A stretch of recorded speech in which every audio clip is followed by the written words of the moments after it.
was called. Long line at the rummage sale.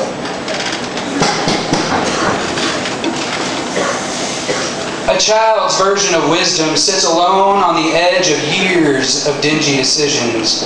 Moments, pattern and plaid, a dirty old shirt that screams maturity was somehow lost in terracotta hardships. It was once nude, velvet blue, drifting on an ocean of choices, and in a pinch of pink that dusts ashen-toned skin, I tried to develop a fine point.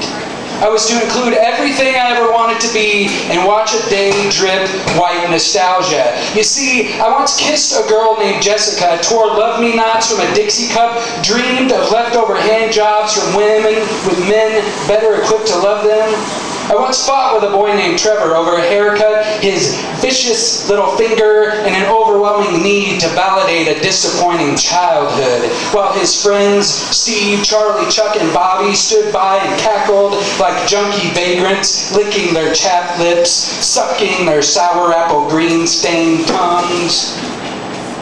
In the end, I stuffed my heart with a wayward architect, a designer of sorts, an uneducated man who believed that all art leads to fucking and drinking. We redesigned the common visage, a pastoral view adorned in chevron, deep lines dusted in gold flake, and I found my inspiration at the end of a long line at the rummage sale, wedged between the essential Van Gogh and a VHS version of Batman the movie, the one starring Michael Keaton.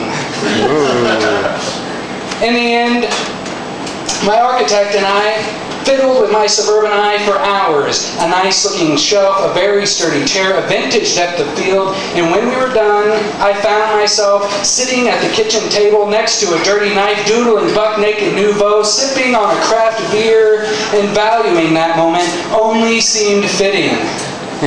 You see, I had customized my vision, and not with new lamps, love seats, shiny tabletops, or cowhides. No. I had learned to redefine my heart with the cunning use of the color wheel and bad decisions. I had learned the fiction of a common genius, how impractical, well-worded wisdom can be, why daylight seems so boring, why black and white pictures seem so interesting, and why Lady Brett loved the bullfighter. But most importantly, I had finally learned to marginalize Trevor, his asshole friends, and all girls named Jessica.